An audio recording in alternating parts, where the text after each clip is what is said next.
Welcome back to Resonant Truth, and in last week's episode we spoke about family. Are you still talking to yours after listening to that? The weight of the dynamics that can shape or silence who we are so rife in the fundamental infrastructure that we come into this life with, and that alone can be a lifetime's worth of examination. And we haven't even touched on ancestry and generational dynamics and seeing the patterns across generations. But today we're going more meta and extending the conversation into one of the most well-worn spiritual promises: ask and ye shall receive. It is a phrase that has comforted, provided a lot of solace when things felt hopeless. It has brought inspiration, of course, and it has guided seekers for centuries. Not to mention all the hopium it's provided. So much hopium. So much to be deflated out of this. But what if it isn't true? What if it isn't true? Parts of it might be true, and we'll speak to that. But reality isn't flat packed into ask and ye shall receive. What if ye ask but ye doesn't receive? Does ye ask again? I don't know. That's a good question. So what if, and it will also speak to this, and you will have, well, both of us have our own experiences with not even getting the chance to ask at all. So in this Through very different lenses, I want to add. Yes, yeah, definitely. So in this episode, we're going to sit with the truth and the bind of this question, when it works, when it doesn't, and what it costs to find your voice to even ask a question. So, Elinor, what was the last thing that you asked for? Whether you received it or not? I think you asked for a kiss earlier today. Yes, I always get that. You got that. That's fine. Yeah. Yeah. What's something outside of me? Or something that you might ask every day? Just the fact that it takes some time to load is a testament to, where things are at as well. I mean, sure, we want more money, more this, more that, maybe a holiday here and there, but they're just superficial things of the world. They have their place. They're not superficial, they have their place. I know I've been asking a lot of internal questions to the Queen archetype, and especially with some, things that have been a bit unsettling this week as to, am I not so much in the right, or, how is this playing out in real time as well? But have I been asking bigger questions? No, because seeing how the voice has been so wounded, and even the permission to ask is a massive wound for me. What about you? What did you ask for? No. First, I want to say, you mentioned the Queen, and have ye been receiving? Ye has. Ye does. There's a lot of trust involved in knowing that when it's done, it is done. But like everything else, we don't know the timelines or the time frames, which it does play out on. It's always weird for both of us, I think, when we ask internal questions to parts of ourselves that aren't always available. And it's like, how do you know if you've received the answer? Yeah. And who's speaking? Yeah. Even asking questions internally and getting the answer. That is not a practice that you just go within. Again, if you haven't listened to our episode on Go Within, bro, then that is pointing in that direction, that it can be simple to ask the question. But I know around you, especially early on, I struggled with not even knowing the question to ask in order to orient myself in the direction. So I needed to ask, how do I even ask the question, or know which question to ask in the first place? I remember bringing the ask and ye shall receive straight to your front door back when we first got together, and you were coming over, and it's like, what would you like me to make you for dinner? All you had to do was ask and ye shall receive, and you didn't even know what to... Well, no, because that was just a whole paradigm crashing down at once when you have been told what to eat your whole life, how to eat, when to eat, and not consider for a moment what the body would like in this instance, and then you opened up a whole new portal. Or even the ego. Or even the ego. You opened up a whole new portal for me that was just revelationary. It was profound. It was like, you mean, it's like, wait, back it up.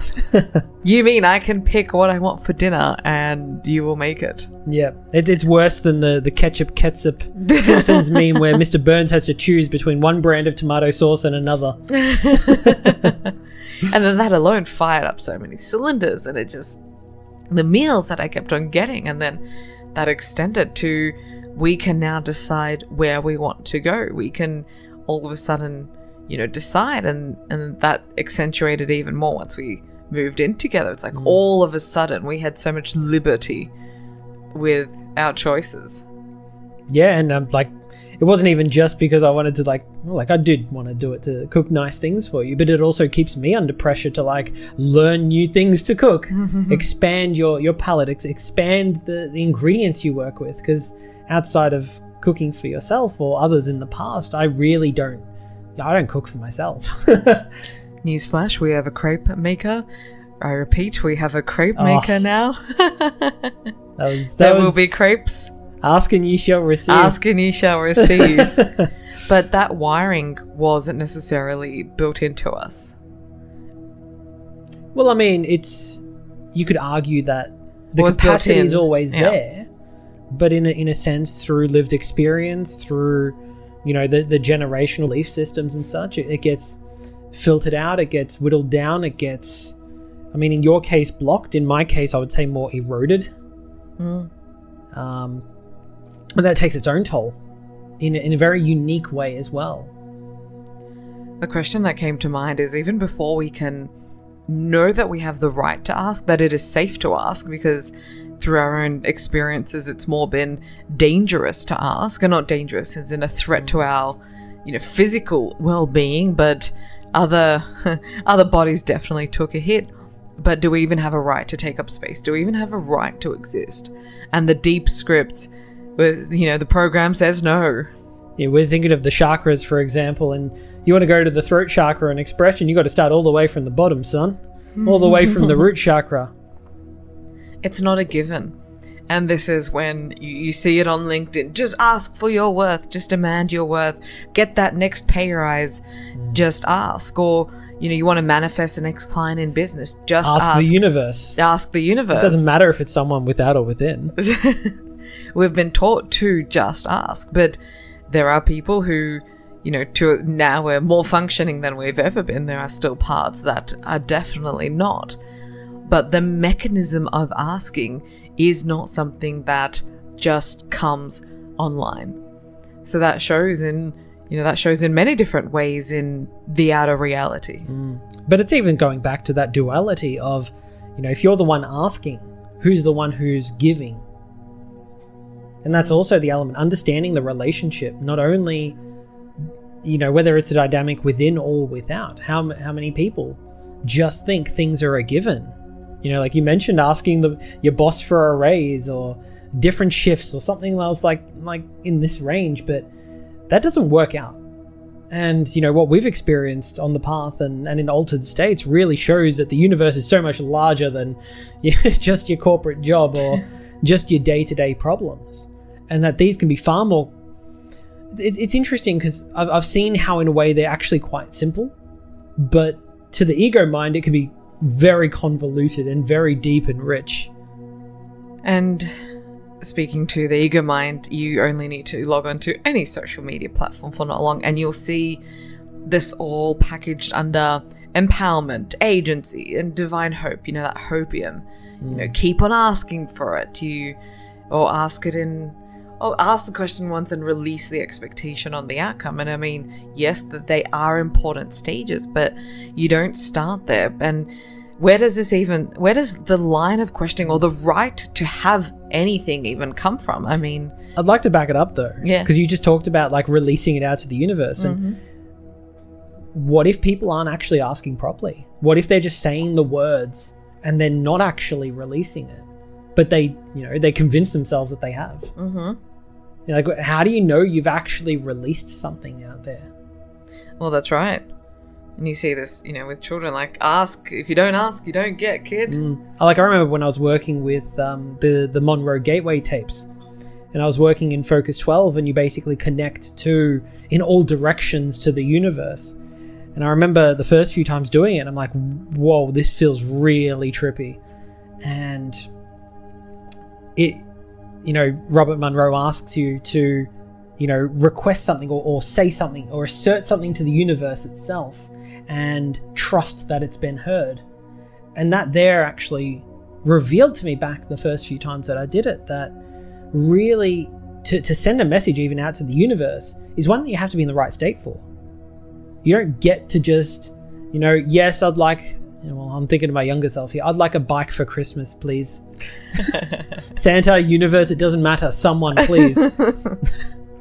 But the idea of being able to just release that and then just trust in the greater picture, the universe itself, is something that you actually have to do with a type of, from the ego's perspective, it's sort of like a type of reverence. But from an altered state's perspective, it's just being in the right state.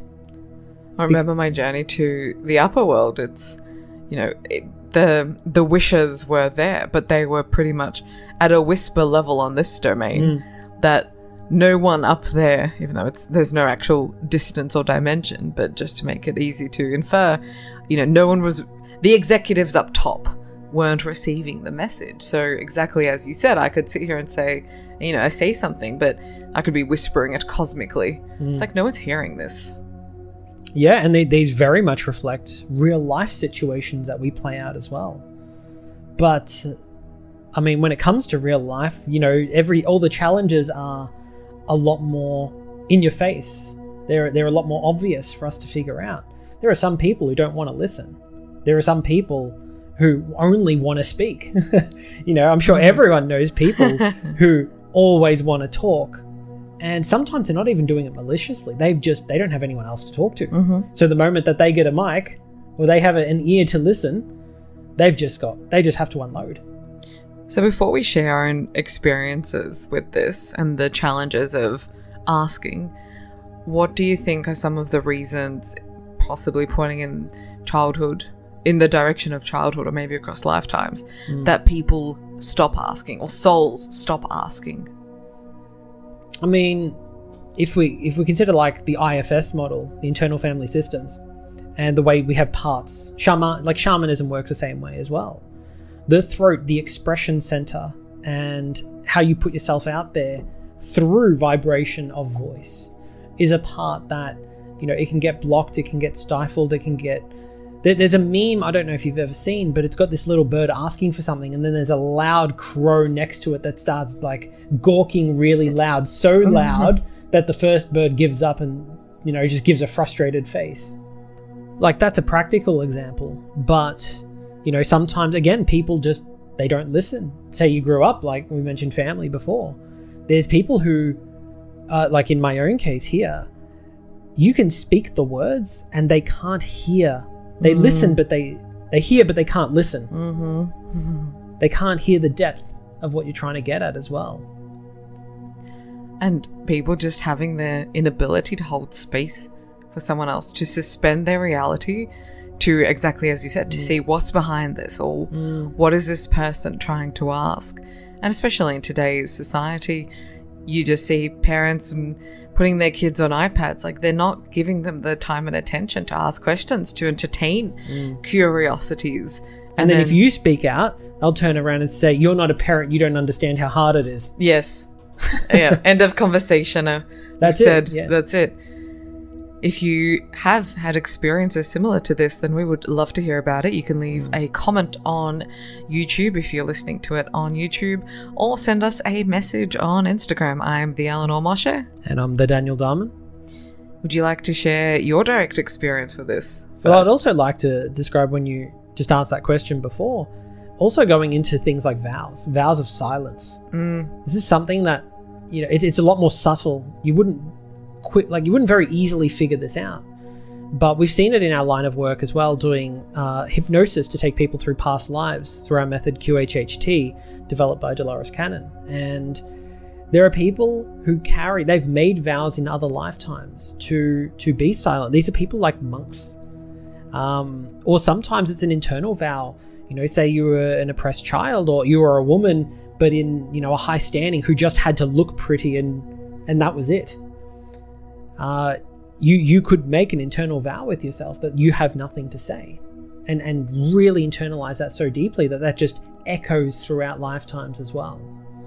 And so this is also something that being able to do the work to recognize that sometimes it's not just at the It's not just at the ego level. It's not just of, going back into childhood and the way you were raised. Sometimes it can be your own past lives or even generational as well. I don't remember the person you had a reading with, and I think Mercury was her chart ruler and she had very bad throat issues. How does astrology also point in this direction to help reveal that this layer is playing out for an individual? Yeah, so these are the planetary archetypes within us as well. And in astrology, the planets all represent internal archetypes and elements of yourself. So the first one the major one we look to is Mercury. Mercury is the messenger of God. And being closest to the sun, it's the communicator. It passes on this knowledge as well. And there's been lots of different type of mythology like Thoth and Hermes, and they all represent the same archetype of Mercury. And Mercury in astrology has two expressions. The first one through Virgo, which is a more earthly element, and it's being of service to others, because that's also what the messenger does. He gives the messenger to humanity. It's being of service. But the other element is through Gemini. And I always make the joke with Gemini, it's one of the only zodiac to make a second person just so it can have someone to talk to. And so this is the communicative expression. And so Gemini is the externalized expression of communication, but or the flavor or how you might express, but Mercury is your own internal voice and the way you want to do it as well. So even though you might have Gemini somewhere, you will have Gemini somewhere, Mercury could be somewhere completely different. For me, it's in Pisces, for example, and I love talking all things mysticism and otherworldly. And yours, I believe, is in Capricorn, in the 7th house. So even talking about connection to other people and in a more earthly grounded sense, we have very different communication styles. And I think that's also very much reflected. You're very down to earth in the way you speak, and it is bringing it back to right here, where my communication style takes it right out of this world to recognize that like these are all part of larger games. And if you're not remembering that you're an infinite soul having infinite experience, then what is the significance of this life? You play this life to be part of the larger whole that you are. I love living with you and living in these waters with you. This is I wake up to this and go tune in for more late night astrology radio. But astrology is a wonderful tool where people, quote unquote, struggle with or have challenges with communication. It's not about doing a 7-day communication challenge or another skills course. I mean, they can be complementary, but when the blocks are at such a deep unconscious level that cannot be located, and it's not that you're daft and you know how to use your words, it typically has nothing to do with just the application of communication. But again, astrology is one modality which allows us to point in larger directions. Well, it goes back to, these courses and such that you're mentioning. These are constructs. Everything's a construct, really, if you want to break it down. But what is the deeper model that actually supports the program that these people develop as well? There's a reason astrology's lasted for so long and it has so much potency. The challenge is that it's been diluted a lot and people don't really understand what it means. The heavens above are really a reflection of the heavens below, the elements within ourselves. And this is sort of like the cosmic clock, you might think, because we don't really... Yes, we've developed clocks to do with, and I can't remember which element it is of the periodic table, but it's very scientific. But outside of that construct of time through clocks, really the planets and the stars, the movement of them really is nature's clock. And that's something people forget as well, is that there's also seasons. No one argues the astrology of the sun through the year. We see the seasons play out. That's very obvious. And we can see sensitivity around lunar cycles. I mean, just the word lunatic goes back to the lunar, the moon itself, and the cycles that it goes through as well. And so even understanding that the other planets have their own subtleties energetically that they are emitting, but these are also reflecting within us if we're tuning into those cycles. Because how else, if you don't tune in to, say, your voice and expression through astrology, what model do you use to understand how you communicate? What is the deeper metaphysics of your own voice and expression? That is Something to think about and take away. Absolutely. Do you want to share your experience with ask and ye shall receive? So I would say something that I've come to realize, and I don't really want to speak from the ego perspective because I also feel memory is selective as well. And it's also a recreation. Memory isn't what happened. It's how we imagine what happened to us. And so it's also quite prone to its own type of corruption. So I like going back to the work we've done in altered states to receive these answers. And something that I've noticed as a pattern that's played out is asking and not being heard. Sending the message out, both physically and energetically. And this is where I come to the concept that we labeled as spiritual abandonment. And so this is something that, as my mother and father, which, they're not horrible people, they're not neglectful in any sort of real metric, but there were elements of my own unique structure and I want to say type of development that differed from other kids. That was just so not it was just completely misunderstood because they had no model for it and it didn't fit into the box either. So they just simply either ignored it or tried to work with their own systems in place. And it's square peg round hole energy.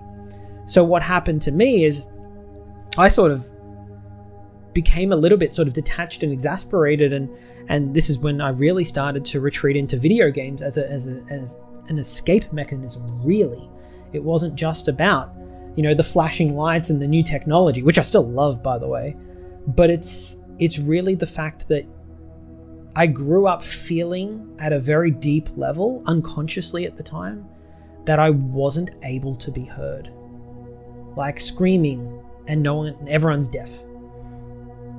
And so this is something that I'm still coming to terms with now because my voice is intact.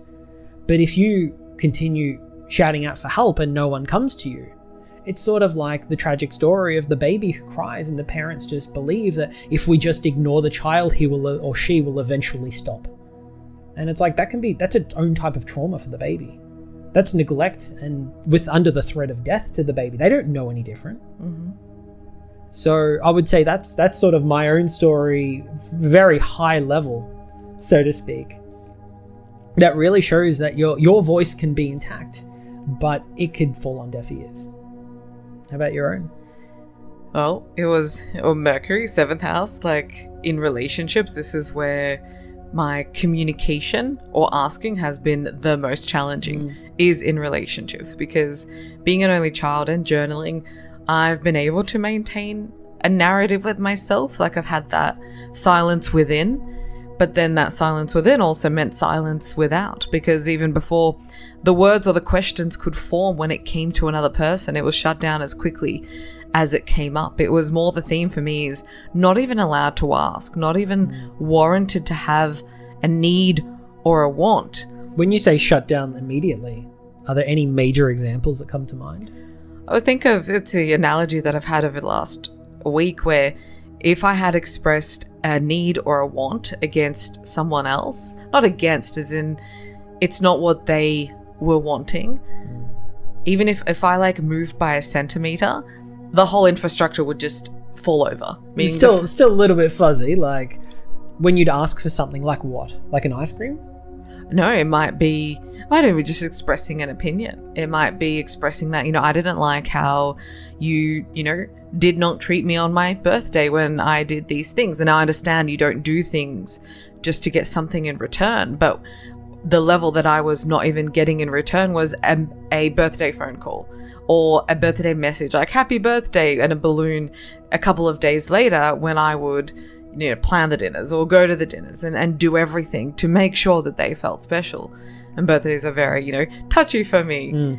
It's sometimes even, I think, that's a primary example, but just understanding that I am an individual here with needs in a relationship and they're not being serviced. Now also because I don't say them, but you're not allowed to say them because you're not meant to take up space in relationships.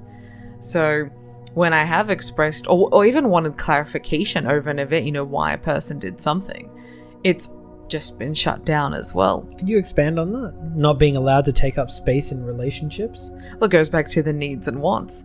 So if I am a friend, or I have needs and wants, I want to even be treated a certain way. There was someone that I used to know, they would call me incessantly. Morning, night, public holidays, it would just be incessant phone calls, and I did not have the ability in my voice to put up a boundary. But then when I did... But did you know that you needed boundaries as well? Or no. So it was concept, even more than just your voice then? Well, the concept, and it could be because... It's like comorbidity. Well, I only recently, uncovered the relationship between voice and boundaries, because when you speak something, you say this ends here. I'd like to clarify when Elinor says about, when she speaks about relationships, she's not talking romantic here. She's talking one-on-one with anyone, colleagues, bosses, friends, family. Yeah, not romantic, but I have you. But when it came to, that person who would just, the pattern was playing out with my mother, and, you accept the missed calls because it's your mother, but even that becomes a complete erosion of your independence, especially when you're, I was 32, and my mother didn't speak to me for 3 days because I went for a walk in the park at 12 p.m. on a Monday just so I could get out, because that was an erosion of her boundary, but no disregard for what I needed. Did you actually say what you needed at the time? Were you able to? I need to get up off this chair and I just need to go out for a walk. And what did she say to that? Why can't I just go around the street in, suburbia? I wanted to go to Albert Park because you could go to Albert Park, and I loved Albert Park. That's one example. But going back to, the phone calls, I didn't even know that I had the right to assert my boundary. But then when you came along and I started sharing that this was happening with this person, you started pointing me in the direction and helping orient me into how, I guess, violating this was and what this was meaning for me, because they took up my whole vista. And then when I did start to say, I'm busy, and this actually happened when I started my shadow work coaching. Every Wednesday, 12 o'clock, I'm out for 3-4 hours with my wonderful coach. And I would still get a phone call, and then I'll be questioned, why didn't you answer? And I would need to call back straight away, because you get the message, please call. It's like, has something actually happened? But then I would call back, and after those sessions, like going through your shadow for the first time, and my coach was not, you had sessions with her as well. This wasn't light duty peeling back of the layers. This is like, I've brought my team of excavators. I could feel my hair turning white in real time. I would, my energy would be spinning, like I would need to get up. I've also been sitting for 3-4 hours, and I would call back and my energy would be quote unquote flat. And then they would berate me for having flat energy, which impacted their energy. And then But what would you say to that? Well, the one time that I did say something, so what the event was, it was a week we were doing the child, and this was the first time that I even remembered that I had a child, or that I was a child. Just the whole concept of the inner child. What was the child to you before then? Didn't exist. Not in my frame So your own of childhood, reference. you didn't even look back on to go, No. Right, I loved this movie from my childhood, or I loved going to this... Shelved, packed up, duct tape, basement, attic, didn't exist. Yeah. This shook everything. It just, as if I was just hung upside down, shaken up. This was very alarming as to what have I done? That was the first feeling that came to me. It's like, what have I done? And I was spinning. How did you feel? In the body? I was, spinning and just nervous, and I wanted to know the answer. I couldn't locate, I couldn't settle in my body either. And when I get that feeling, I think of a bucket of ice pouring, water pouring over my head. Yeah. And so I was doing the inner child work that came up. This doesn't just, you open a Pandora's box like that, you don't just put it back neatly. It ain't going to fit. And this person who called me incessantly, they wanted me to do something that they didn't even task me with, because something big was happening in their world, and it was also equal my responsibility. But by this time I was so entrenched and enmeshed. And I might have been a bit snappy. And then they were really cold to me, the next day. And then I had to apologize for being quote unquote in a mood that affected them because I was doing my own shadow work. And I remember that specifically because Elinor now, I would tell them exactly where to go because there was no ability for me in that instance to voice what was happening because it was not important to them. So how I couldn't take up any space to look at what I wanted to do internally because it always impacted other people's priorities and needs externally. And so how do you think that's actually warped your voice over the course of your life?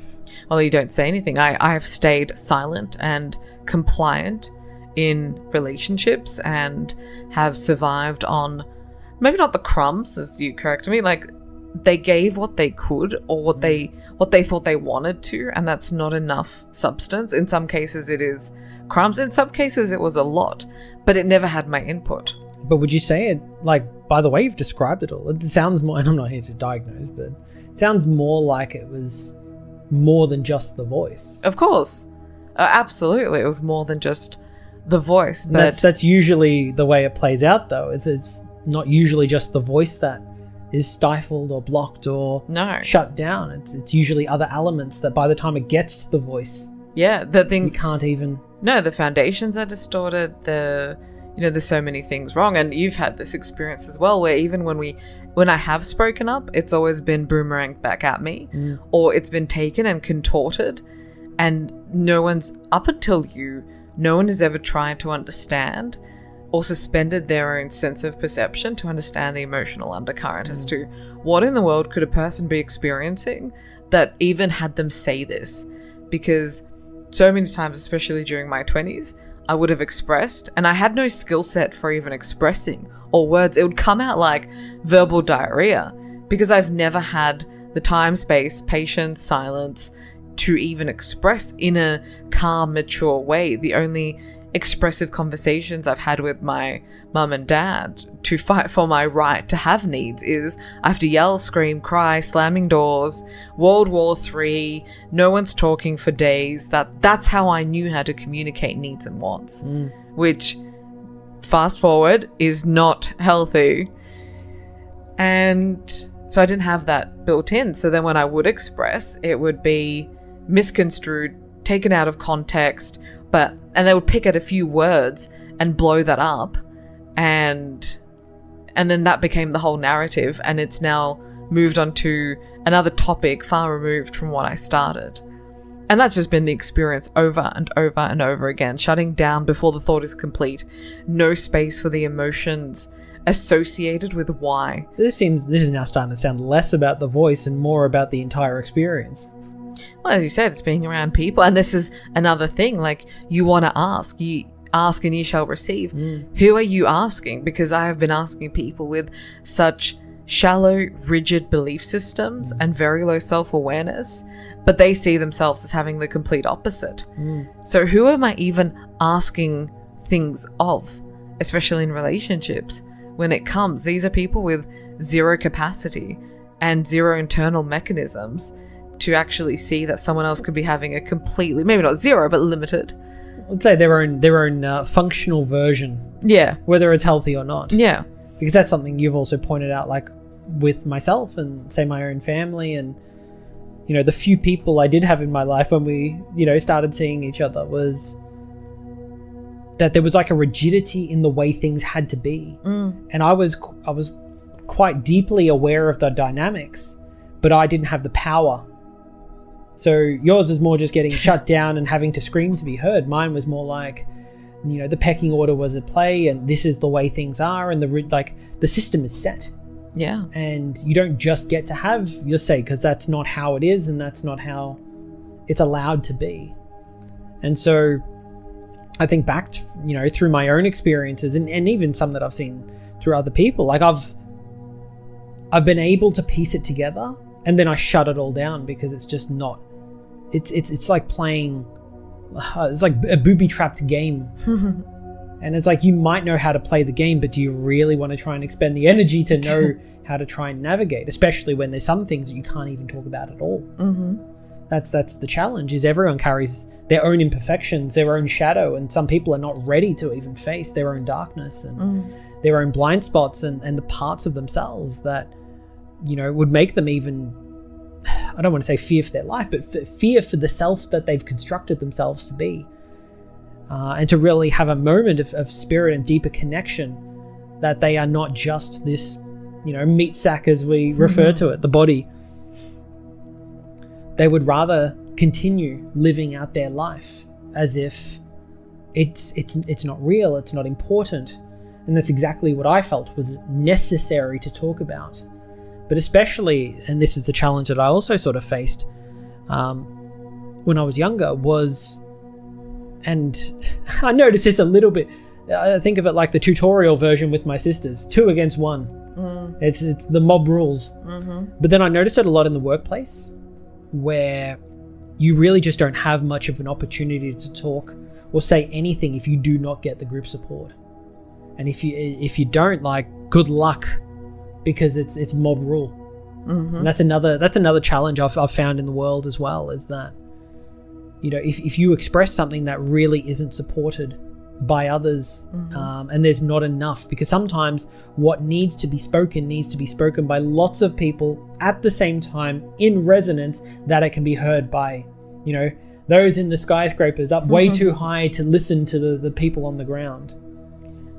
And again, the reason why we're sharing this is there are so many layers at play when it comes to ask and ye shall receive. Some people don't have the space. Sometimes it's not safe to ask, or the cost is too high if you do ask. Or if you do ask, then, does the divine deliver? But also, there are costs to asking. Spoiler warning, the divine can and does deliver if you do it correctly. Yes, what state are you asking from as well? And, something that was also brought to me this week was, I spoke up to a situation where I may have been wrong in, many ways, or I did the haram thing of saying something in situations when you shouldn't. But my alternative was to haram meaning? You do not do that. This is the worst thing that you can do. It is the most unholy thing that you can do. I was going to say unholy. Yeah, it's unholy. And, I spoke up because the cost of swallowing that was just too high. But through my automatic writing and journaling, or we were speaking regardless where it came through, even if I had said or not said, it was all an accursed and dead-end timeline. No matter if I asked or didn't ask, I was not going to be met, heard, understood, nothing. And the end, long story short, end of that relationship, in one message kind of thing. Can I add on that as well, that because you've published 4 books now, and you've got another one coming. And even though being able to verbally speak has been such a challenge for you in this life, your ability to write is, and the way you can just flow is amazing. Even though your handwriting is a little bit cryptic, but your ability to do that is something that I don't think you give yourself enough credit for, my love. Well, thank you. And it's, learning the skill of automatic writing. It was when we were moving out that I wrote for the first time. And I'm like, wow, this could be something. The challenge for me is to be able to decipher my own handwriting once it comes through. I use the Lord of the Rings meme when Frodo said, "It's some sort of Elvish, I can't read it." We tried and fill in the words. But, as Danny was alluding to, there are politics of asking for more. There are situations where asking is seen as rebellion. There are, you might be punished by asking, by being alienated, isolated. That was me. Excluded. Feeling spiritually abandoned. Yeah. Particularly by the Divine Mother, as a particular QHHT session revealed. That was deep. That's future episode, I think. You can ask, but you don't receive from a person, so then resentment builds. You'll be punished. Again, or you can't even ask at all. As you can see, there are so many layers inside of the promise. This is the hidden lie inside of the promise, that the world isn't set up to reward truth tellers, but that's a whole other conversation. But ask and ye shall receive, as the spiritual community peddles, is far more loaded. And asking alone is not like a vending machine. You don't just go and press a button, insert a few coins, and It's very transactional. Very transactional. And communication isn't a transaction. It can be used to create transactions, but it's an exchange of energy. Well, that just reminded me a lot of the times when, in that phone calling relationship that I was speaking to, if I did want something done for me, it would always come with, I'll do this for you, but then I want you to do this. It would always be balanced out like a sheet. If something was done for me, it would be reiterated over and over again, like they have just moved heaven and earth just to do this one thing for me, and I should be so grateful and like bow down kind of energy. And it's like, I don't want it. So then I'm the ungrateful one. Anyway, so what else can you tell us about your time in prison? And sometimes, yes, of course, ask and you shall receive. It was, I don't need to look far as to, how many journals I asked for, my person, the one who can see past the mind, body, soul construct and see what lies beyond. And here we are sitting here, ask and yes, you shall receive. But to go through what we both went to in order to be here, people also don't want to dredge up and kill off their, whole sense of identity. Well, some people know how to ask but don't know how to receive. Oh, that's another episode. How many people might want to just, go meditate? They might achieve Focus 12 like I did and send the message out. But then when it starts to come, are they actually ready to receive it? Are they ready to look for synchronicities in their life? Are they ready to look for the opportunities? You might say, I want a pay raise. And, what happens is someone comes to you saying, I'm looking for a new job. And you have a look and you're like, I'll pull up Seek myself, and you see some better jobs, but you do nothing with it. Even though you found something that you're like, maybe do I, don't I? I'll come back tomorrow, and then you don't. Sometimes the opportunities are presented, but if we don't receive, if we don't know how to receive, then the whole exercise of even asking was pointless to begin with. So as you can see, one loaded sentence, we're 40 minutes later, and that we've scratched the surface on what these, when you unpack a term that is so flat and just taken as per verbatim, there is so much falsehood that lies beneath it that doesn't offer people that depth that they're looking for. If you like how we sound and what we do, then we would also love to invite you to our space. We have launched our first live event. It is titled Untethered: Shadows, Scripts, and Soul Liberation. And whether it is a part of you that has not been allowed to receive the space, has not been allowed to be heard, and you find yourself playing out these roles and characters that no longer fit, but you can no longer understand why they don't fit and need the language, then Untethered, as the name suggests, to untether yourself from the binds, from the vows and the contracts, then this could be for you. This is deep work. Like, this is not just tutorial spiritual work entry. Like, no, we're going straight to the root cause. We're opening sacred space. We're opening. Of course. We always do. Not everyone does. We always do. We're opening the space that we open for ourselves when we elicit and invite deeper investigation. The link is in the show notes to check out the event. It is very intimate. There's 5 seats available as of the time of recording, so do check it out, and do follow us on Eventbrite as well. We will be launching many events to come. That, as you can see, these are the waters that we swim in, and if you love what we speak to on an episode, then, well, it only goes deeper from here. So there's a lot of learning to do when we want to ask, don't know how to ask, and to start investigating the shadow as to why we can't even ask at all. You may ask and you may be ignored. You may ask and you may be punished. And you may ask and you may be silenced and exiled before you even began. But learning to ask anyway, because the world certainly doesn't reward you, but there is that part of you that is asking that gets stronger every time. And this is what it means to be unapologetic. This is what it means to not be so small when you are so big. So this has been Resonant Truth, and today we've unraveled the lie of ask and ye shall receive. Definitely not to strip away hope, but to name the reality that sometimes you can't ask, sometimes asking costs too much, and sometimes asking won't deliver what you hoped for. But yet, in all of this, there is a finding of the voice, the trembling, the quiet whisper that can eventually turn into a roar. And this is where the beginning of truth starts to emerge.